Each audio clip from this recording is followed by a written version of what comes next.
Welcome back to another episode of It's Debatable. Today I'll be your host, Sebastian, here with co-host Justin and co-host Jalen. Today we are talking NBA basketball. But before we start anything off, I gotta ask you how you guys is feeling, Justin. I'm good, man. I'm ready to go. I bet. Jalen, how you feeling, my man? I'm chilling per usual. I bet. Let's jump right into things. So today, for the first topic that I have in mind, is around that time in the off season where we get to see the highlights of people that's working on their game, shooting in the gym, and specifically, we talking about no other than Ben Simmons. It seems like for the past couple years, every time we look when he's working out with C. Brickley or he's working out in the off season, they saying that jumper's looking right. But we haven't seen it thus far, whether it's because of injuries or just him not playing because of the situation in Philadelphia. We just haven't seen Ben Simmons perform at an all-star level like we used to. But C. Brickley said himself, he said, bank on his word that Ben Simmons will get back into all-star form. So I'm going to start off by asking a Brooklyn Nets fan right here, Jalen, What do you think? Will Ben Simmons get back to his all-star form?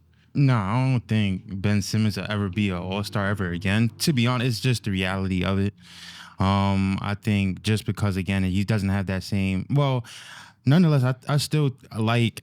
I feel like specifically like last season, the start of the last season, he did like produce a little bit better than I expected.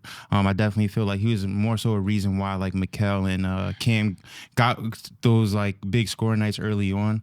So I definitely credit him for that. But again, it's just like through a span of a season, I don't see it going out through a span of a season. I definitely feel like, you know, he's only able to play like 1/4 of the season from what we've seen so far. And then everybody, he keeps saying this back injury thing. We always say that it's good going into the season, and then midway, it's another back problem. So I don't have no faith in it to be like a consistent thing throughout. As far as being an all-star, I don't think he's ever going to get to... I don't think he's ever going to be an all-star just because of durability. But I think he's able to produce in certain spurts, but it's just not going to be on a consistent basis. I definitely feel like you could see flashes here and there, but to wrap that around in a 82-game season, I don't think he has the capability of doing that consistently throughout the whole season. So Fair enough. Justin, what you think? Will Ben Simmons get back to all-star form? All-star form. I think that I don't want to say no or yes. I have to see what's gonna happen this season. I just think there's a lot of obstacles in his way. Number one, just having the back surgery. You know, we seen when Dwight Howard has his back problems just coming from Orlando to the Lakers. He was still able to produce. He says now, talking on podcasts and interviews and, you know, just things of that nature, that he was never the same. That's just a very tough injury to come back from. I've heard multiple athletes just talk about that. I just heard Cheryl Swoops the other day on Gilbert Arenas podcast talk about she had to come back from a back injury, and till this day her back is still in pain. So it's like, I think that's really going to hinder him. And then you got to look, when he was an all-star, he was on the Philadelphia 76ers, clear number 2 option, and they were winning. They don't just give someone an all-star being the 15th seed and they're averaging 15, 6, and 6. So I think he can still come back and produce. But to be an all-star, he would have to have a certain mentality. And then if we're talking about his mental, I don't know if he's mentally there. I just noticed in today's game, I feel like not all the players, but a lot of these players now, I feel like are playing for contracts. You're right. And to secure money, which if that's what you want to do, fine, secure your money. I get that. But I just don't think a lot of players are playing always to win a championship. I think it's more, what statistics can I get? You know, because if I reach a certain, you know, number, then I can get this X amount of dollars. I think a lot of money just plays into today's game. I heard Michael Porter Jr. talk a little bit about that, and people took what he said and kind of just twisted it around. But I kind of get the point that he was trying to talk about. So Ben Simmons, we just have to see. I think last season he started off, like Jalen said, the first 2 to 3 weeks, he was decent. And then he had the back problems again. So if he's healthy and never has a back problem again, he'll be a solid player and he could help any team because he's still 6'10", could dribble the ball, defensive player and could pass, good in transition, all those things. But me seeing him shoot jump shots in the offseason doesn't really mean anything, because even if you look at the rate of speed he's going at, that's not what the NBA is. He's not going to shoot shots like that. He never has. So it would be crazy to say he's back. Chris Brickley, of course, is working with him, and maybe they're having good workouts, and he's basing it strictly off those workouts. Then we can't say anything. But until we see him in game speed, because it's just not going to be the same. So if I was saying back to All Star, no. But can he still be a solid player in the NBA? Yes. Sure, I gotta agree with all your points there to you, but more so for me, I'm wondering, is it his contract? Is it contract Contract year. Oh yeah, he's gonna play his heart out. One thing about Ben Simmons, he needs his money, and that's one thing I notice about him. He'll play when it comes down to money, but for the love of the game, I just don't think it's there. But from what people are saying, to get back to All Star, and you say with just the seeding and everything, and just come back, Ben Simmons has never been a player to he's never averaged more than 15. His highest average in points was his rookie season. So to say he's gonna get back to All Star form, he'll be a decent player, like a decent starter for the Brooklyn Nets. Because with who else is really on that team besides him and Cam Thomas, that's really going to be dominant ball handlers. So for me, I just have to see it on the court. I haven't seen it in quite some time to where Ben Simmons was actually looking like a solid player, like a solid NBA player. Every time I look up, he's like having eight points, like 6 rebounds, like 8 assists, like casual numbers, like a Andre Karolinko, like a glue guy. That's why we looked at Ben Simmons as in his Brooklyn Nets tender. So when I look at it, I more so want to see if his game translates to what he's been working on with C. Brickley in the offseason, if it translates within the league, because we see it every year, time and time again, to where, Ben Simmons this year, Ben Simmons start taking more jump shots. Oh, he's going to look to be more aggressive. But it never translates, whether if it's his back or just his mental, it's just never there for him. But him working on...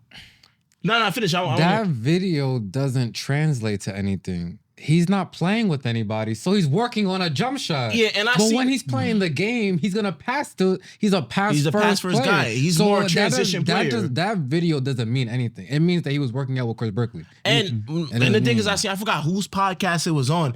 They was talking about it. They were saying how Ben Simmons is his best when he's playing 5v5. It's not best when he's working out on his game. Because he's not doing all those moves that he's working on. He'll get to the rim, he'll penetrate and kick out at the basket. But to say Ben Simmons is gonna take a sidestep 3, or he's taking a midi like that, we haven't seen it like that. Or I haven't. I watched a numerous amount of games where I see Ben Simmons been passive, especially on the Brooklyn. I've seen Kyrie Irving yell at Ben Simmons like, shoot the fucking ball. And yet he hasn't done it. So to sit here and say, oh, this is the year where he's going to do it, I have to see it firsthand. But to me, I think he will. As crazy as it sounds, for a contract season, we all know once it's an NBA player's contract season, they play their heart out. They're going to play as much games as possible. They're going to try to reach every incentive that they can just so they could get the max dollars they could get for what they're worth from that season, and then maybe slack off the following seasons. So contract season, I think Ben Simmons could average a whopping 13 points, maybe 8 assists, 7 assists, 6 rebounds, just to make it look good. So for me, I think he can do that, but to get to... And that's worth what? To get him under the contract somewhere. A contract of what? Some type of money, man. He just needs some money. He needs the money, man. You're making him sound like a crackhead. What do you mean he needs some type of... What do you mean? What is it? What does Ben Simmons really... Do you think Ben Simmons loved the game like how he used to? I don't know. I'm not Ben. We don't know. I just seen Russell Westbrook get $2.5 million. Like, what is Ben Simmons about to get? Ben Simmons gonna get more than that because I don't know what's about to. Why? Bro, you gotta remember, people was talking about Ben Simmons like Westbrook he was the second coming of LeBron James. Multiple triple doubles, MVP. Yes, but remember what they was talking about with Ben Simmons. $2.5 million in a player option. But remember how they was talking about Ben Simmons? Yeah, you remember how they talk about Ben Simmons? Oh, this is the second coming of LeBron James. Wait, hold on. I'm reading the chat too because we got the chat that said if healthy, he's gonna average 20. You can say he can average 20 will average 20 as being optimistic, but he's never done that. He's never done. But you can say that if you want to. His highest average was 15 points for his rookie year. After that, it's been nothing but decline. So the most I'm giving him is 13 points, and that's if he's aggressive, if he's shot hunting, if he's trying to get to the basket. But if he's just passing out his shots when he's right at the rim, when he's literally right on the block, right in the dunking spot. But I'm gonna be honest. I don't even think that's going to happen because if you look at the dynamic of the team, it's a very young team. And I think Ben Simmons' role on that team is to facilitate to the younger guys and make sure, because again, being honest, the way the Brooklyn Nets are structured is more than likely Ben Simmons is not going to be back. And again, for him to be aggressive and everything, again, would to be to up his worth going into the offseason or look for a potential trade deadline. But his role on this team is particularly going to be to facilitate to the young guys.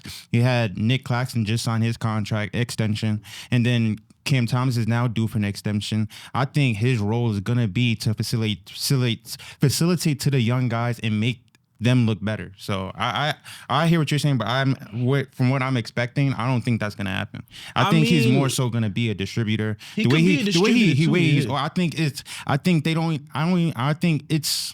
think it's actually acceptable for him to be passive because that's not his job on the team. His job is going to be to run plays and make excellent passes to the people on the team. Again, they still have Cam Johnson and Dorian Finney-Smith.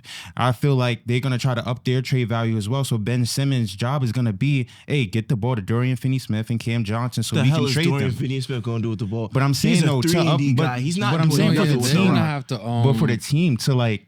Because I need Dorian Finney-Smith to shoot 5 threes because I want to trade him to another team. I need to up his trade value. So Ben Simmons, get that ball to these people so we can facilitate. But besides Cam Thomas, where else are the points going to come from? But that's not all. No, I'm asking though. Like, Cam Thomas is the only 20-point game, like the only 20 and they lost Mikal Bridges. Yeah, but I'm saying though, but I'm saying they lost Mikal Bridges. So where else is scoring coming from? But Dennis Schroeder. I'm saying that, but Ben Simmons is going to find a way to facilitate. It's going to be evenly spread out. Too. I understand, but there's only one 20-point per game score. That's where everybody else fills in. That's what I'm saying. Ben Simmons is going to get Nick Claxton 10 points, Dorian Finney-Smith 10 points. Like it's shit like that. It's not going to be like bro. It's not going to be get this guy 20 points. The league base averages, you got to average at least 100 and 3 points, 105 points. That's what. No, right? But now we're changing the conversation. The Brooklyn Nets are going to be terrible. No. They don't have enough talent, period. If their plan is to trade him, I get your point, Jalen. He's going to have to pass it to them, but that's only going to do so much too. He's going to have to show he can just do a little something on offense if he's really planning on getting some type of big deal. I don't know.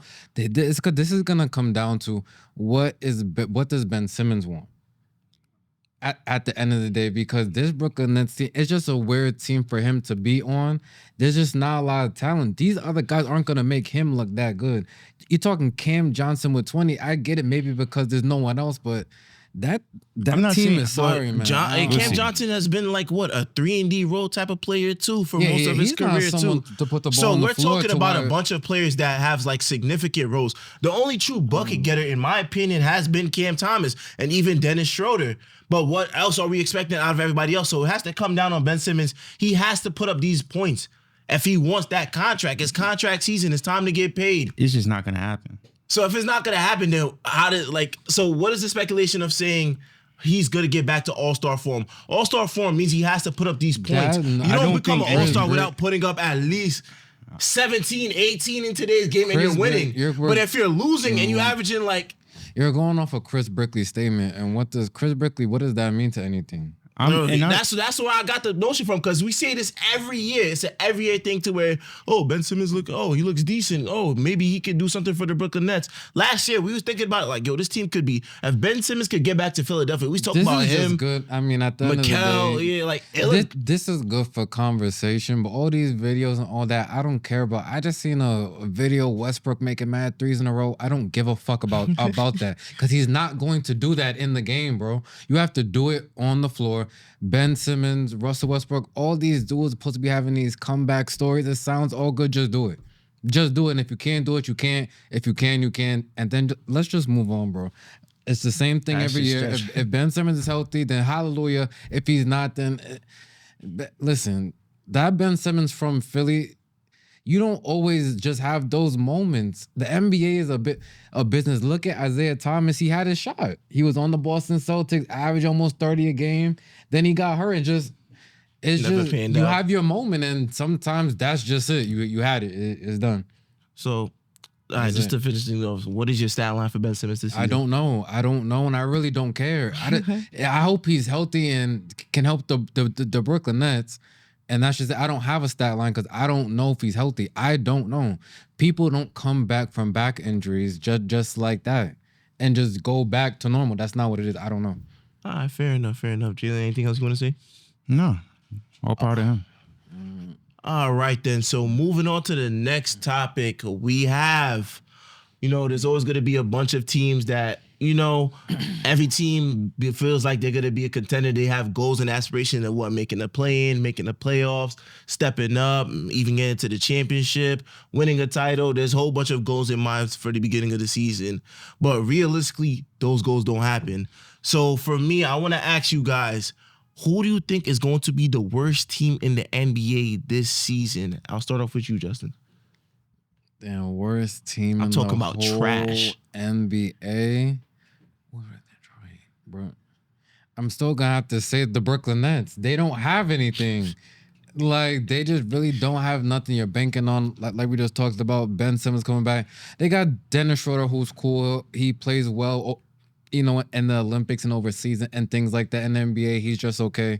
You got Cam Johnson, you got Cam Thomas, but they got to figure out what their identity is gonna be. Where they're trying to go as a franchise. Cause they thought they had it all with KD and Harden, the whole Kyrie thing. That thing did not work out. So now it's like you just gotta try to play through the draft, and they've been struggling with that ever since the whole Celtics trade, and they gave their whole future on that. So I would have to say them because you got teams like Detroit, but if their talent could just play up to their potential, I think they'll be better than Brooklyn. And then you had San Antonio, who was bad, but they're gonna get better with them the vets they added. All these teams added people. The Nets didn't really add anything. They're just bad. So I mean, off the top of my head right now, I would have to say the Brooklyn Nets. So you think they get in that number one pick within Cooper Flag? No, because then it's an odds game. Nah, it's an I odds can't see into. And I really don't know. It's not like before. It's where the worst team got the 100% best odds. Now it's like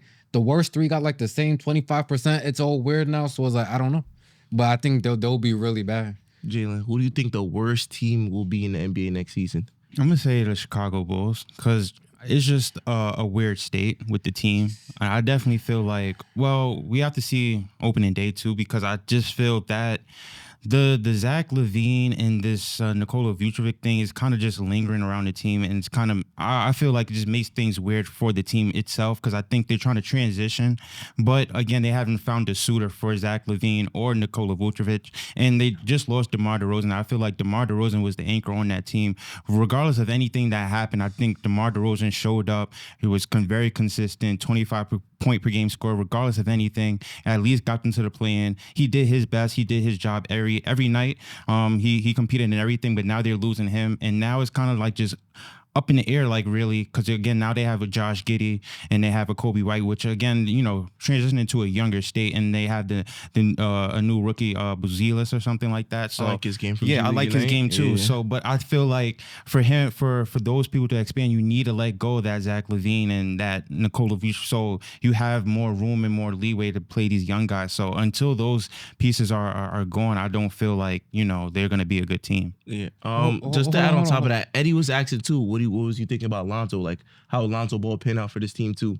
Yeah, does he impact it? That's what I'm saying though too. Like some of those stuff needs to get clear. Like Lonzo, I don't feel like is gonna even have the opportunity to play because they just got Josh Giddey. Why even try to attempt to do that in Kobe White? So you have two young people in that same position when you're coming and you have Lonzo Ball 2 years removed from injury coming back. It's like the dynamic of the team is just way too much going on. Like, until those stuffs until everything is eliminated and everything's cleared out, I could be more free and say, okay, like, you feel me? I have something to look at this team, but it's like, you got one person demanding the trade, one person coming from injury. You got young, potential most improved player. You got a center past his prime, and then you got a rookie coming in. It's just way too much going on. And then you have another, draft pick, like past lottery pick coming in trying to prove himself. It's just way too much going on with the dynamic of the team. I just don't feel like they're gonna succeed. Well, I know you wanted to say something too as well. Both teams healthy though. The Bulls are gonna be worse than the Nets. Yeah, I disagree. I Oh, personally Lord. think the Nets are not going to be bad because again, Let me even just step going in, aside, even going in from the past season, Cam Thomas was the leading scorer. Came from 10 points all the way to 20. I feel like he's making that progression. And then you also have Nick Claxton who signed his extension. You also have rookies like Noah Clowney, Jalen Wilson, Dariq Whitehead, who's gonna get more time. Again, not signing Dennis Smith Jr., Lonnie Walker makes more time for those guys to play. Specifically, Jalen Wilson, I definitely feel like he's a good glue guy, especially a two-way defender. He just finds his way on the court defensively, and then he can knock down shots willingly as well. So I definitely feel, and he's a four-year college vet, so he kind of knows how to play his game. His game is already set in stone. And again, you have Dorian Finney-Smith and Cam Johnson. Again, those are trade targets. So again, I feel like the Nets are banking on trying to make those, highlight those guys in order to facilitate more trades and everything. So I definitely feel like they don't have the opportunity to be worse because again, there's too many things that's banking on them to make moves and everything for the season. So I definitely feel like certain people have to perform well so that they can facilitate moves. We done seen this whole all season. Well, at least from my end, all the news has been what's the market for like Finney and Cam, even Claxton was gonna get traded at that point. So I definitely feel like they're banking on just making upping the value of their assets so they can facilitate trades as well. Shoot. If I had to pick between the EDI teams, man, I still would think that the Brooklyn Nets would be worse because in reality, you still got more talent on the Chicago Bulls just off the strength that Zach LaVine is still there. Kobe White, we've seen him take a step up in his game. Josh Giddey could provide something. I don't know how the dynamic of him and Lonzo Ball is gonna work. Somebody's gonna have to come off the bench, and to me, you gotta put Lonzo on the bench. I know that's the guy that you paid, but at the same time, he's coming fresh over injury. You gotta work his way within the system too. Even Vucevic is suspect on defense, and he's been that way for quite some time too. But he still could give you around 15 to 17 points a game. So to me, I don't think the Bulls will be as bad. I think they'll hover around that plane, that maybe 10th seed, 11th seed, playing that 9th to 10th to try to get that 8th seed. But to me, I just think that the Brooklyn Nets is just, they're developing. All the players that you said, the Dariq Whiteheads, the Jalen Wilsons, the Noah Clown, they're developing players. Those are players that you're going to bring in with your new system. And I've just seen reports that they're trying to aim for just maybe not tanking, but they're just trying to get that number one pick so they could get Cooper Flag. I heard that talks of if Jimmy Butler decides to leave Miami, Brooklyn will be a destination for them. So I think this year might be a setback of the strength that we have the assets, we have the pieces. It's just that we're just going to develop them so we can put them in trade talks too. So I think that's more so prioritized rather than in the Chicago side of things. You still got guys like Josh Giddey and I forgot the draft pick that they got from G League. Bazilis? Yeah. Which I like his game too, by the way. And developing him too well as Kobe White. So you have these future players mixed with the veteran experience of the Vucevic's of the world, of the Zach LaVine, depending how long he stays. So I think you could still find a way to pull some more games rather than the Brooklyn Nets, rather more so of health of Ben Simmons. There's more so question marks on Brooklyn end too. But besides both y'all points, I think the worst team is going to be the Atlanta Hawks. And I'm just saying that after strength that. Oh my God. What? Bro. What? Because that doesn't make sense. How does it make sense? They still have Trey. Now you're saying, are they going to? Is Trey Young going to be playing on this team? Trey Young is going to be playing on this. I just don't think so Trey Young could do all the worst record in the whole NBA when there's teams with no All-Stars at all. But the team is more to me. I look at the Detroit Pistons. I say they got a little gradually better. They got a lot of more vets. They have more players coming back in. They should be a little bit more better. To me, I think the Washington Wizards, they filled out their roster a little bit better too. Added the Alexander Scar kid. They added a big man in Jonas Valanciunas. They got vets like Malcolm Brogdon. Kyle Kuzma's returning. That's disrespectful, bro. I just think, to me personally, I just don't think Trey Young could do it all by himself. He Trey Young is gonna have to do it all by him, but I thought the question was the worst team in the league. God, but that drop off would be, that means Trey Young isn't producing shit. He's gonna produce the numbers, but the numbers are not gonna equivalent to. So then they're at least a playing team. The worst record in the league. The worst record in the league. That's crazy. Man. I just think, me personally too, because it's like they didn't make no moves. I think, to me, Clint Capella is washed. That's fine. Yeah, he had no value. You traded away He's DeJounte a lob threat. Murray. I don't know how I don't know how great is what's this kid's name, man? The Zachary Jalen kid. Johnson. Oh, I thought you meant the draft pick. Okay. I don't know if he's gonna take a next step further. To me, he's just like a. I understand you. He's a subpar John Collins. He The does the Hawks same still thing. have talent on that roster. Period. Whether it works, they have talent. The Bulls have talent. The Nets. Listen, man. And maybe it's personal because my player plays on that team. That team is not good, bro. It's bad. They don't really have talent. They have a lot of good role players, I feel, on that team that can help other franchises. You talked about Cam Thomas, Dorian Finney-Smith, all these things. That sounds nice. But now when you lose someone like Mikal Bridges, who was their best player last year, no? Mikal Bridges, come on, bro. I'm gonna be honest. No, again. Mikal Bridges was not their best player on the team. Bro. Cam Thomas was their best player. He was their best scorer, Cam but not Thomas best is player. not that good. When did Cam Thomas become that good? Again, you personally, but again, I feel again, Cam Thomas was the best player consistently every night.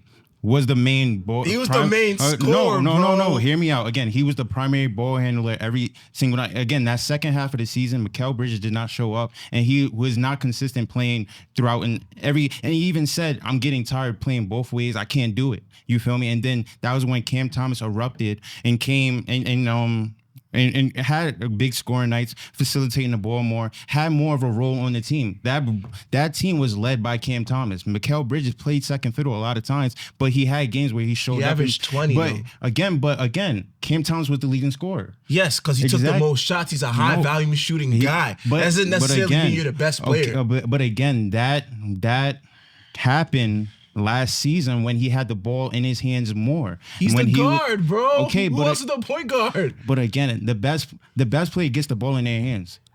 Period, and most of the time, in no world was Cam Thomas better than I disagree. Bridges. I disagree. What?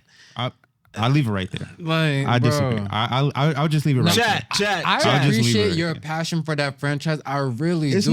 But sometimes I feel like it'd be a lot of delusional shit. No, it's not delusional. Cam Thomas was not better than Mikal Bridges. Let's not do that. First, before you even start, we create narratives and then start saying anything. No. In what world was Cam Thomas better than Mikal Bridges? When did this happen?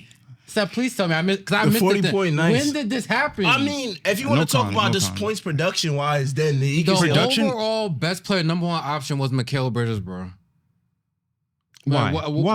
Can you tell me why? Because that's what the coach wanted. No. That's what the coach wanted. That's what the coach wanted. No. I don't care. I'm answering your question. What are you talking about? That's what the coach wanted. Next question. That's what the coach Next said. question. That's what the coach said. Next question. So I don't coach that team. When did the coach say that? No. When did the coach say? You said that. You said. Because the coach said that. I want to know, when did you hear that? That was the overall consensus. Because now you're just making up shit. I'm making yes, because the coach never said Mikal Bridges is the best player on the team. Mikal Bridges was the best player on the team, bro. Okay.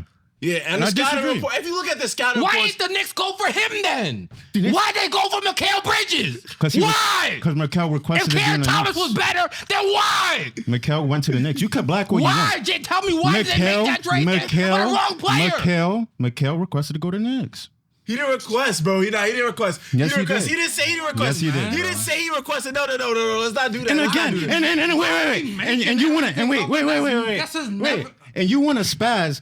If Mikal Bridges was the best player, then why did they keep Cam Thomas and trade Mikal? Oh my dumbass. God, come on, bro. This is the same person that said the whole Nets franchise was making mistakes, and now he's on the Nets franchise. Now they made the right move. So what are you trying to say? When have the Nets over the last 10 years made the right choice as a franchise? Why are you changing the subject? Because we have to. We was on the topic of Cam Thomas was the best player on the team. And they play for the Brooklyn Nets, who've had the same Sean Marks running the team, right? Yeah. Okay, so when in the last 10 years have they made the right move? When they got KD and Kyrie. Oh yeah, it worked out well. And when they traded Mikal, now they handed it worked out well. The stuff for everything's worked out. They win in chips. They get number one overall picks. It worked now. All that spasm for nothing. Chat. Who do y'all think is gonna be the worst team in the NBA next season? Write your comments down below in the live. But moving on, we gonna talk about individual players now. So we got the team out the way.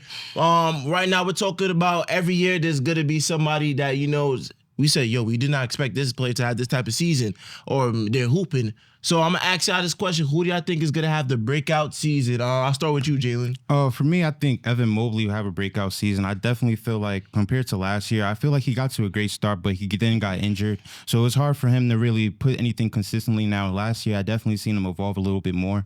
I seen him, like operate a little bit more in the post. I definitely feel like he had bigger games as far as like a 30-point game coming back from injury and everything like that. And even in his playoffs, he kind of established himself as a second option with Darius Garland kind of struggling. So I definitely feel like he'll have a breakout season. Again, I feel like he's steadily improving year by year. If you look at the numbers, I definitely feel like he's shooting a little bit better from the three. But I don't, again, we have to see how his game progresses. But again, going into the season, you have Donovan Mitchell signing an extension. I definitely feel Evan Mobley got his extension. You have a new coach in Kenny Atkinson. And I definitely feel like going into the season, I definitely feel like the Cleveland Cavaliers have an objective of where they want to be at the end of the postseason. So I definitely feel like a big part of that is going to be Evan Mobley. And I feel like he's definitely going to be in the running for most improved player of the year. So I definitely feel he does have the potential to have a breakout season and potentially be a first-time All-Star. Justin, who do you feel will be the breakout player of the year next year? All right, I don't want to say the term breakout, but I want to say who'll take the next step.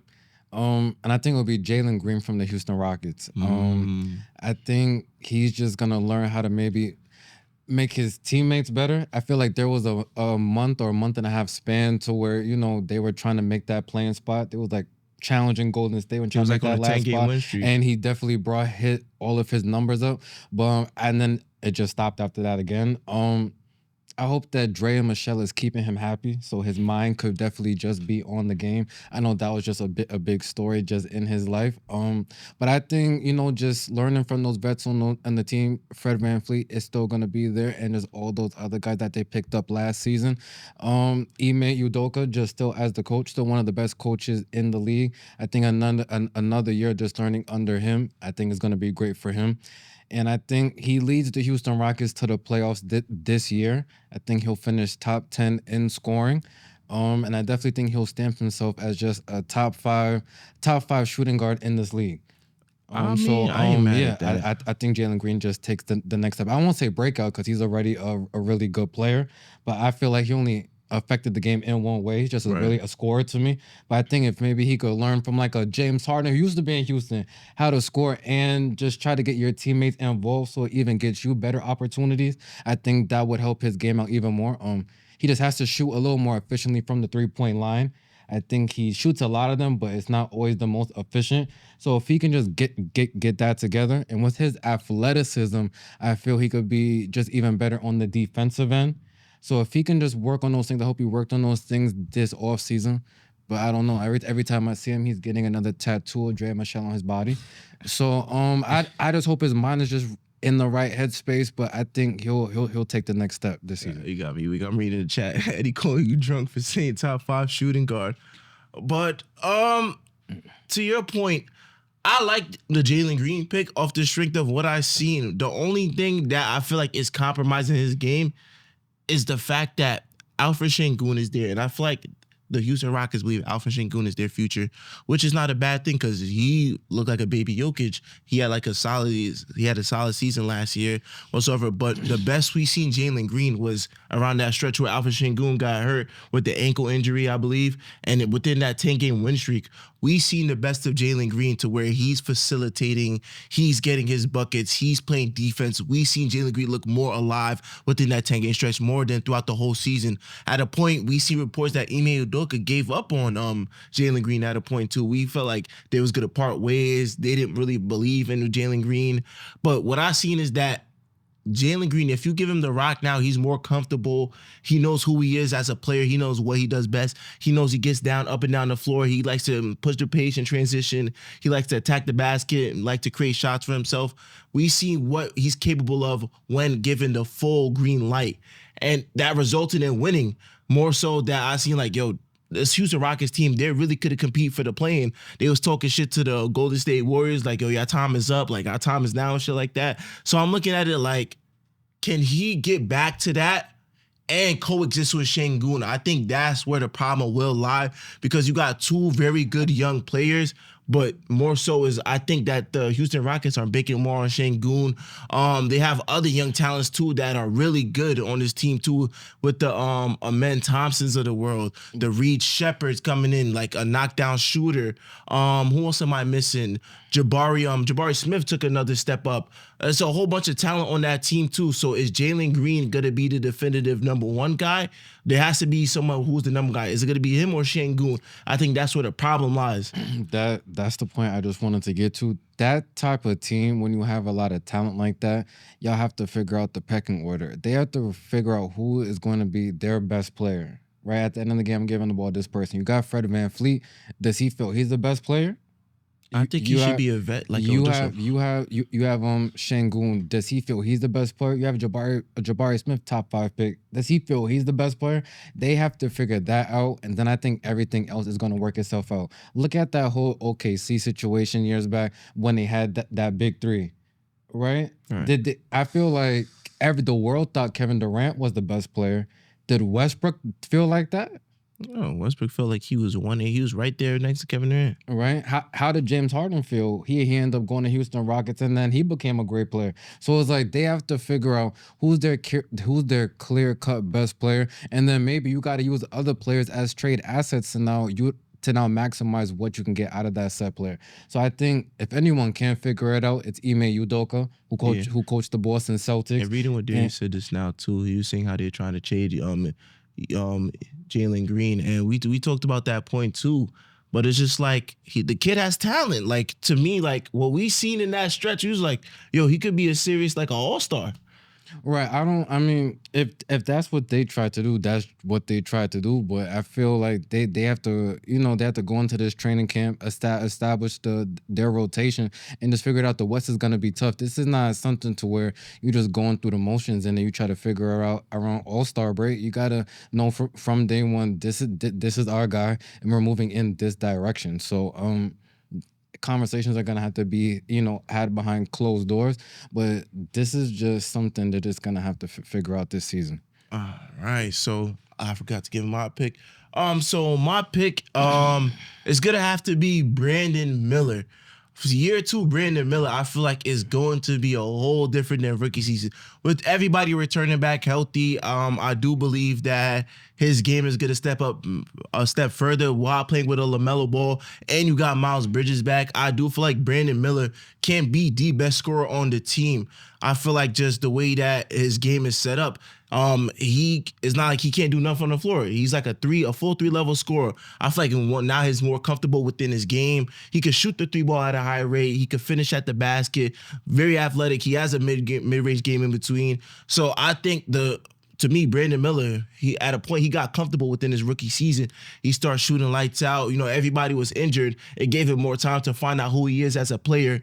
And I feel like to a guy like LaMelo Ball, who likes to get players involved, he could defer to Brandon Miller to an extent to where it's like, I could trust this guy to put up 20 points. And that's why I think he'll end up at. Brandon Miller to me will be most improved player of the year. I feel like he'll put up 20 points per game, to shoot lights out and just help this Hornets team rebuild into more so of being a play-in team and just trying to find their way. Because now you got those 3 players within LaMelo, Miles Bridges, and Brandon Miller. If they can stay healthy, they could be a team that could really, compete night in, night out. I'm not saying they're gonna have the best record within the East. I'm not saying that they're gonna be like a top 6 seed, but they'll fight. They'll find their way. They'll claw. They'll fight within these games. But to me, Brandon Miller, what I've seen from year 1, I feel like it could translate better within year 2. I don't know. I like Brandon Miller. I don't know if this is the right team for him. Charlotte's a team to where people go there, and I don't know what happens after that.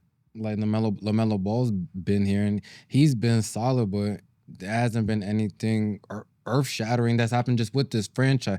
Certain picks go to a certain team, and that dictates your career on how your career goes. Right. I just can't see right now how his career is going to go in Charlotte. He's not going to be the best player when LaMelo Ball is there. So it's like, is he okay with just being the number 2 option?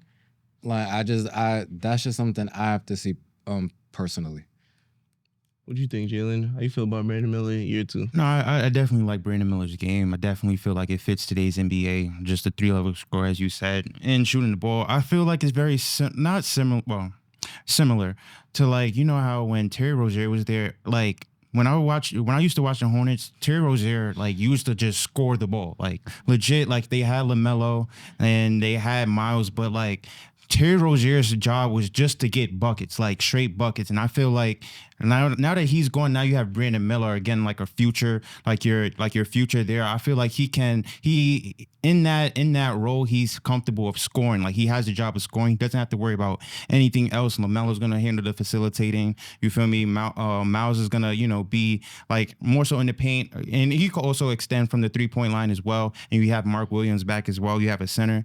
So I definitely feel like the roles are going to be simple for him. So I feel like he has that freedom to just score and not worry about too much anything else.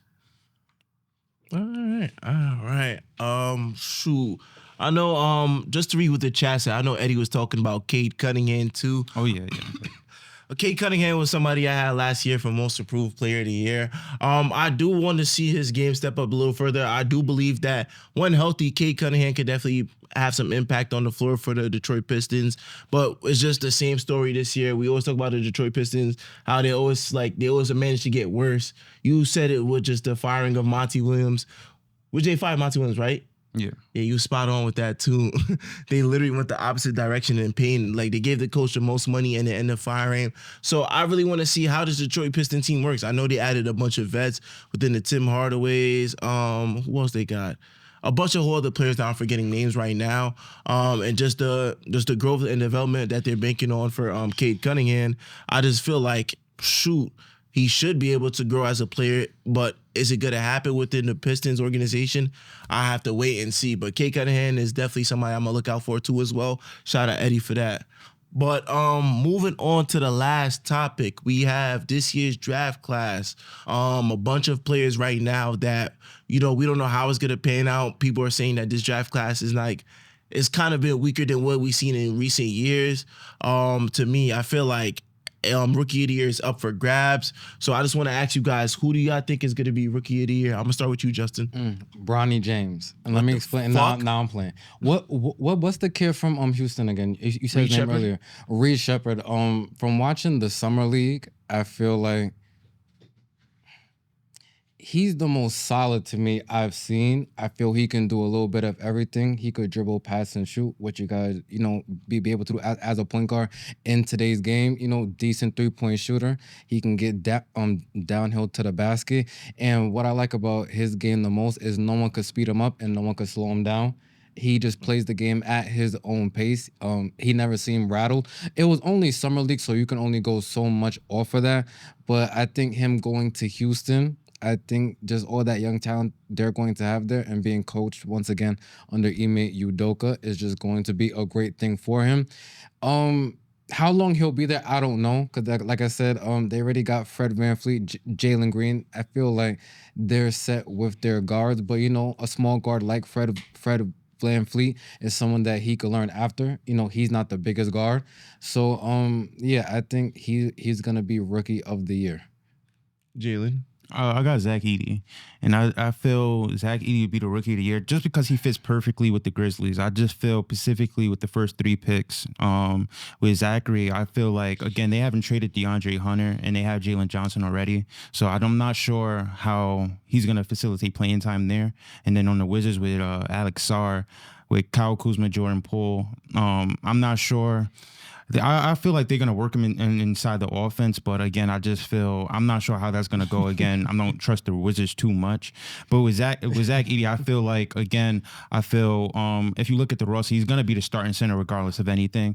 I don't really feel like he has any competition at that position. I feel like Jaren Jackson is a poor rebounder. I really feel like they need rebounding a lot, and they in a desperate need for that center. And Zach Edey fits perfectly with that team, and I feel like his role is really cut out for him. He already knows what to do from the previous players that have been there, from Steven Adams, Jonas Valanciunas. I really feel like he's going to be, a pick and roll guy for John Morant, making it easier for Desmond Bane to get open on threes, and also just rebound and finish in the paint. Now, I'm not sure if he's going to be able to extend his range this early in his career, like be able to shoot mid-range jump shots and have the opportunity to shoot threes.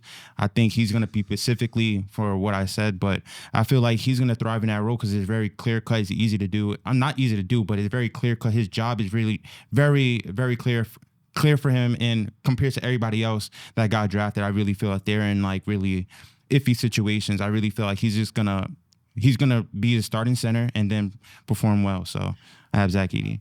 Just real quick, Zach Edey maybe was the most polished coming into the draft. I can't deny that. Is he the best center in the draft? Right? I don't know if he's gonna get as many touches as because what is Zachary? What is Zachary's he? A like power a forward or a center? I don't even know. 3 or 4. I believe he's a 3? 4. Oh my. Okay, if he's then my fault. Then you got Alex Sarr, right? He's a 4. If he's a 4 too. Yeah. He's 7-footer. Mm-hmm. Because Okay. they have Jonas Valanciunas, so I don't know. Okay. So I just seen some bigs that went ahead of him. I think they might just get more touches. You're talking about the Memphis Grizzlies. He'll probably start, I guess, if that's their plan. But Jaren Jackson, Ja Morant, Desmond Bane, how many touches is he just gonna get to win Rookie of the Year? And how will his game from college translate to today's NBA?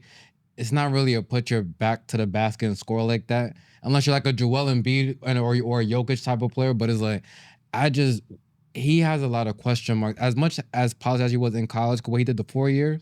Yeah, right. 4 years. So he knows the game of basketball. Just how much does his game translate in today's NBA? Is he gonna be able to run up and down the floor in transition? Yeah, that's one of like them. I have to see his mobility. Just big man like that in today's game. Just how is that going to work out? So there's some questions in regards to that. That's one thing too that I was wondering. And shout out to my boy Son, because Son was saying he was vouching for Zach Edey to be a lottery pick. Definitely called it. My concern was with everything that you just said, with him just being just a very a old school type of big man running the floor. Being more so dominant in the post, just crashing the rebounds hard. I don't know how that pans out in today's NBA game, because we see not a lot, unless you're like a Jokic, not a lot of big men are getting touches in the post. It's not really a back to the basket type of game anymore for a big man.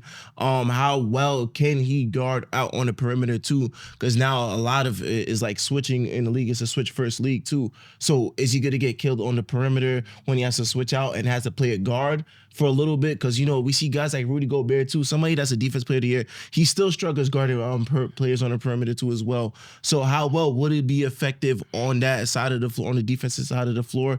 How is he going to get his touches with the guys like you said, Ja Morant, Jaren Jackson, Desmond Bane, even a guy like Gigi Jackson too, who I feel like while everybody was hurt, he managed to have a game within his own too. So when you got all them players coming in now, I don't know how well. I feel like he'll be a solid player for them. I'm not expecting crazy numbers. I could expect maybe a double-double if he's playing and he's healthy, because at the end of the day, he's damn near the tallest person on the court too. So then rebounds are going to come right there just like that for him, especially for you saying how Jaren Jackson is not a good rebounder for his size. Yeah. He just fills the void that Jaren Jackson doesn't too as well. So I would like to see how Zach Edey pans out for the Memphis pick. I definitely do like it. Him going to Memphis, it makes the most sense for somebody like that, because now you don't got to worry about your big, because you lost Steven Adams, you lost Jonas Valanciunas. I don't know how healthy Brandon Clark is, but I think Brandon Clark is a 4. Yeah. So I think you just filled in the void for the big man spot for the meantime being. So I just want to see how that pans out. So for me, my Rookie of the Year, I'm gonna go with Alex Sarr. Just off the strength that I feel like just him being a French player and just somebody that's come from overseas, I feel like overseas players are more so developed now, more than college players, because college players are used to a certain system. They're used to playing like people around their age. I feel like overseas players now, they're playing people that are like maybe 7 years older than them. They're just used to the pro life. So I feel like Alex Sarr will just find his mesh within the Washington Wizards. More so being a 4, I would slide Kyle Kuzma over to the 3 of just the strength that you can't have a number 2 pick coming off the bench. So I would just like to see how that pans out. I feel like his game is going to be more polished. Somebody that's 7 foot that can space the floor, finish at the basket, provide some defensive prowess too as well. I want to see how that pans out too, because Jonas Valanciunas is not more so of a defense player. So you have a forward that's 7 foot that can move his feet out on the perimeter. It definitely will help. So I just want to see how a game pans out within the NBA. I'm not more so banking on like the first month or like the first 2 months. I like to see how good you gradually get throughout the NBA season. So to me, I feel like maybe the first month or so he's gonna try to find his niche, but later on towards the NBA season, we're gonna see why he was a number 2 pick. All right. So the Wizards fans got to look forward to pick and rolls with Jordan Poole, Alex R. They saying Jordan Poole is gonna come off the bench again. Um, Well, he might. Shout out to Alex R. He had a real up and down summer league. I think there was like a game he went like For like 12. I don't know what the stat was, but it was crazy. I don't think it's never been done. Yeah. He's gonna have to once again another one's gonna have to translate into today's NBA game. I do like what he could do on the defensive side of the ball. But we talked about Brandon Miller earlier and him in Charlotte. Just him and the Wizards, man. Certain franchises, they don't do things correctly. And that can mess up people's career. So him going there, I mean, good luck. I mean, I just don't know. That Jordan Poole went there. Why? Like, people go, it doesn't really work out. Like, just for whatever reason, it just don't That's work. true, but shoot, we just gotta wait and see. I believe it's like a couple more weeks until training camp starts. What are we? Yeah, it's like we're basically a month away from the season. No, yeah, too. media day starts in a couple days. Next week, I think. Oh man, so we're gonna be back full time covering basketball. This off season is dreadful because too at a point it gets so dead. It's like we don't be having I shit. feel like because of the Olympics, there's been a lot of basketball. And I think with the growth of the WNBA, I think just basketball periods has been good this summer. Shoot, before we end, who do you have winning the WNBA championship? Ooh, so the Las Vegas Aces. I just had after the 3-peat. They already 2-peated. So I think these are all now the best teams left. Right. Period. Right. I think now when you go to their bench, they have the deepest bench rotation. Right. You got now. I don't know their starting lineup, but if you talk about who's on their team, you got the Asia Wilson, then you got Kelsey Plum, Jackie Young, Chelsea Gray. I'm missing players, but they have a lot of talent on that roster, and I think that's really going to help them. They have the best player in the NBA, Asia Wilson. Remember, towards the beginning of the season, me and Jalen had a debate in the chat. I think it's clear Asia Wilson is just a little better. Brianna Stewart is a great player. Hell of a player. Asia Wilson is a little better. But they're on that side of the bracket. The other side now, you had the Indiana Fever. You think they make a run? That's my underdog team. If Kaylin, shout out to Kelsey Mitchell. She's very, very good. Her handles, the shiftiness, able to shoot the 3-ball. She's great. You got Kaylin Clark. You got Aaliyah Boston. They have a lot of talent on that team, but that's just gonna be how good is Kaylin Clark going to be in her first playoffs. But I have either one of those two teams winning it. Shout out to the Storm and the Liberty. You got Liberty, and the best team. And the Lynx, they're all great. I like the Liberty. Sabrina Ionescu, if I'm saying your name wrong, Sabrina, Brianna, Jonquil, I didn't know how good she was. She's actually very good, and I had no idea. They have a lot of great on that. But if they were to meet up again, you got the Aces and the Liberty, I think it's gonna come down to just the best player. Asia Wilson is just unstoppable inside, out. Now she's not a 3-point threat, but then she gets to her spot in that mid range. I seen a game she made like the first 12 shots just mid range. She's well polished too. Yeah, she's polished. Shout out Asia Wilson too for breaking a season record and having 1,000 points in the season. No, that's what I'm saying. She's great. Shout out to her. Bam Adebayo for other reasons. Bam. Bam.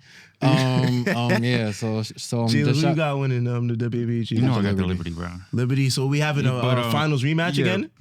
Specifically though too, because I definitely feel like throughout this season they've been winning games in different ways. I definitely feel Brianna Stewart doesn't have to have big games as much anymore, because I definitely feel, again, she had an MVP season last year, but I definitely feel like it's kind of evenly split, the responsibility of scoring and everything else throughout everybody. I definitely feel everybody shows up on a nightly basis with Sabrina Ionescu, Jonquil Jones, and everyone else. So I feel like it's a little bit. That's what I know, at least from the difference from last year to this year. It's just more so evenly split, and they learn how to win games in different ways too. So I have faith in them. They'll get it done this year. So to ask you this, because last year they came up short against the Aces. what would have to go differently for the Liberty to win this year? Everybody else has to fill the void. It just can't be Breonna Stewart and like her demanding her like the most from her. Like again, everything has to be evenly split. So again, even when the Aces last year, they had a whole bunch of like weapons. Like it's just you can't stop a team like every time they come down the floor, they can beat you in like a million different ways. You feel me? You have to have different points of attack. It's good to have one player, but again, like even with Audrey Wilson, like Audrey Wilson last year, she was great too, and she's having a phenomenal year this too. But she still has weapons that's like down the court. It could go to her every time, and they could get it. But again, Kelsey Plum could get the ball, and it can still be just as effective. So again, to win a championship, you have to have a team where it's different points of attack each possession. You can't have the same point of attack, and then once somebody stops that, and you put the responsibility on someone else, now it's like they can't, like they're not able to perform. So that's why I'm saying, like, that's what I seen kind of last year. So I just feel like this year is a little bit different. So yeah. Shoot, to me, I think we get a finals rematch, and I think that the Aces just win again. Aja Wilson has just been on the scoring tier throughout the whole season, man. And it's to a point now to where it's just like, who else can you really say can duplicate what she does within the league? I know Caitlin Clark has been like sensational for like, I believe, the better half of the second season, and most of like the first half of the season too as well. But to say it's good a result to winning like the Aces, and I know the Aces had their struggles within the season, but for the most part, when it comes down to the playoff time, you're gonna need the best player on the floor at certain times of the game. And when it comes down to it, Aja Wilson is just a pure bucket getter. If it's not that, then for me, for the Liberty, it has to be Sabrina Ionescu. I think she has to be the definitive factor to where if they want to win that championship this year, she got to be the best player. Breonna Stewart's going to do what she's going to do, but Sabrina Ionescu, I feel like, has the talent to step it up a notch too, even further within the playoffs. So to me, I'm gonna have to go with the Aces once again. Just really a team that's basically a dynasty and has the best player, maybe that could go down as the greatest of all time for women's basketball. I like the Connecticut Sun too, but the Connecticut Sun. I don't think they're gonna win, but I like the Connecticut Sun. They had a solid season too. Now they got some good players, but can you win with Alyssa Thomas? That's your number one option. She's a great rebounder, great passer, can't shoot. All right, I like Brianna Jones. I like Dewana Bonner. Now the WNBA got some talent. As the first season, I'm really into them, but they have You've talent. been doing your homework. No. Can't be watching. They have a good team, but Alyssa Thomas, she just don't score enough. Like to win the champions, they're a good team, right? I like Seattle, Jewel Lloyd, Skylar Diggins-Smith. She's been hooping lately too. They're a good team, but still, I just don't feel they have enough. I just think depth is gonna come into play. And you said it. If Aja Wilson don't got it going to start the game, it could be Kelsey Plum. Chelsea Gray. It could be Chelsea Gray, right? It could be Jackie Young. They have a lot of depth. I don't even know how they pulled that off. What are their contracts? They move like the Boston Celtics. They are. And then also with Aja Wilson, we're talking about offensively, she's probably gonna win Defensive Player of the Year. So she does it on both ends. She's the clear-cut best player. I'm gonna say she's the clear-cut best player. I don't want to disrespect anybody. It's not disrespect. How do I want to say? It's not disrespect. There's levels to this shit, bro. Aja Wilson is the best WNBA player of all time. Like, yeah, I'm saying it right now. I know the Maya Moores and the Candace Parkers. You got Cheryl Swoop. All of these are great players, but Aja Wilson is the best player in WNBA history. You saying that now? How much rings she got? 2 rings? 2 rings right now. Think if has anybody ever three-peated within the WNBA? That I don't know. I don't think so. A three-peat? No, I don't think so. I know Maya Moore got 4 of them. Yeah, Maya Moore got 4. Oh, Maya Moore was her career was Shout out Maya Moore. Shout out Maya Moore. A short career. On both ends of the basketball. Yeah, that gotta matter too. Like I'm trying to tell you, man, Aja Wilson is different. All right, so WNBA playoffs about to tip off starting when? This week or? So tomorrow. Starting tomorrow, 1 o'clock. 1 o'clock. Games are gonna tip off. We'll have the post for Is Debatable to show you what times the games start. Tap in. It's been such a successful season for the WNBA. A lot of traction. Shout out to all the WNBA players. Just for bringing more relevance to the game. More people are starting to tune in. No, she's not gonna get away with this. I don't care about her podcast. I don't care about none of that. Angel Reese, hold on 1 second. What the fuck? Hold on, I don't care about that. Hold on. You got to work on your offensive game. Like, you get a lot of rebounds and you're a good energy player. You got the heart. You have all that, but you got to work on your offensive game if the Chicago Sky is going to get any better. Because I love Kennedy I don't want to pronounce her name wrong. Kennedy Carter. Yeah. How you going to pronounce her name? I think she's top 5 guards in the NBA. Just She got a bag. Yeah, that's what I'm saying. She got a bag. She's good. I like Cardozo, yeah. I like what they're trying to build towards, but Angel Reese, you have to work on your offensive game. I be seeing you in transition. It's nasty. My little brother plays better in transition. Like you just around the basket, you missing all. You have to work on your game. The thing is, I support Angel Reese. I like her game too, because as a big man, like, you gotta respect it for a double-double. You getting all them rebounds, 13 and 14. You break your rebound, she did numbers too. She broke statistical numbers too. But just the offensive part is like, fuck, bro. Like, I like Andrew Reese for other reasons off the court. Oh, what the fuck? I need her. You in your club Shay shit.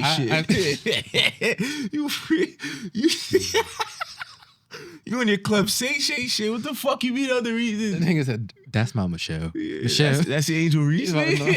Hold on. I'm just saying, because it's just the debate with her and Caitlin Clark don't even make sense because she can't make a layup. She still averaged 13. We can't just 14. debate about anything. This is what gave me time with sports. Now you debate about that doesn't make sense. You gotta split that Rookie of the Year, bro. What are you talking about? She averaged 13. Bro, fuck all the layups, bro. She averaged. I'm not doing that. You gotta. No, I'm not doing that. To me, they both did their thing, bro. Angel Reese had a good season. Yes, no 13 and one's 14. She's not Rookie of the Year and it's not close. Seb, you played basketball, bro. You serious right now, bro? Bro, you gotta look at the records that she broke, bro. Most consecutive double-doubles. But Caitlin Clark led her team to the playoffs. Stop talking about stats. If you're watching it, one is clearly better than the other. The rebounding is great. I'm not taking that away. Bro. She still have. If you look on paper, you go like, damn. I don't want to. I'm talking about watching them play. No, yes, if you watch it, because one is more. But they play two different roles though. Clayton Clark is light years ahead of. Don't get me wrong. Okay, so then that's that. Light they're years not ahead splitting of her Rookie of the Year because that's not what this is. Oh shit! It is not that kind of Rookie of the. It's not not like when Carmelo and LeBron was going at it. And when's the last time a Rookie of the Year split? Was it Jason Kidd and? Yeah, that's not that. It is not that, bro. No, it's not. It is not. Their career is gonna intertwine like some magic. I seen Cheryl Swoop say that the other day. Oh, in the beginning, I thought it was close. No, it wasn't. Someone getting rebounds, that was great, but they're not winning 14 anything. 14 of them things, bro. But that's Andre. Eddie, what'd you say? Andre Drummond. Like that's great, but she's not. They're not winning, and those are off her missing a lot. But she averages. Stop talking about what she averaged, bro. She averaged more defensive. All right. So now are we now gonna be stat news? Are we talking about what their stats was? Yo, I mean that's what we do nowadays. Hey. You ain't wrong about that. I like Cameron Brink game before she got hurt too. To me, she could have been a Rookie of the Year. Rakia Jackson. Yo, she been hooping too. Is way better than Angel Reese, bro. Way better. Oh shit. Oh, it's the truth. That's not what this ain't on the stats. People like Angel. People look at analytics nowadays. Like Angel Reese. If we look at the eye test, yes, Rakia Jackson, Cameron Brinks. People like Carlos Cardozo. He's just naming players on 2K right now. No, bro. but Stop doing all this. But she finishes around the rim better than Angel Reese. No, she does. She does. She could be. She's better than Angel Reese. Angel Reese has a bigger name than everybody. But she's second in rookie scoring, though. And Angel Reese is thick. Like, so people like to look at her like... Bro, she's second in rookie scoring, bro. As much as you want to say she has poor shooting, like 4 of 16, 2 of like 32. I seen a stat where it said Russell Westbrook had the most clutch time field goals made. Would you even believe? Like, Yes. What does that mean, Yes. though? What do you mean? What does it mean? What does that mean? If we look at that, You're saying a stat, but how is that translating to winning? You're just saying shit, stats. bro. A stat's gonna be there at the end of the day, bro. If you average 13 points, you still average 13 points. Is it 13 is 13? Did they too. make the playoffs? Are they playing tomorrow? Oh fuck. No, No, they not. she's doing a podcast. Her wrist is broken from doing what? I don't know. I don't know what the fuck. I don't know what happened, she was doing, but bro, because shit. she's not scoring the ball. Nah, but there's no hating. Shout out injuries. Shout out There's Caitlin no- Clark. I Shout out all love the rookies injuries. here. Nigga say, I love injuries. I really do.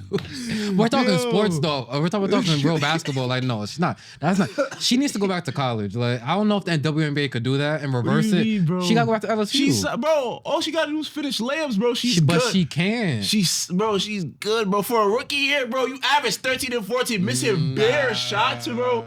You can only go up from You here. got niggas like Kate Martin on the fucking Vegas Aces. She's not even getting burned, and she's better. Listen, bro, I ain't the one that made the drafts, bro. No She fact. gotta blame the GMs. But yeah, like Eddie said, there's levels to the shit. But at the end of the day, though, I'm saying you can only go up from here, bro. For your rookie year, For real. you can only go up from here, bro.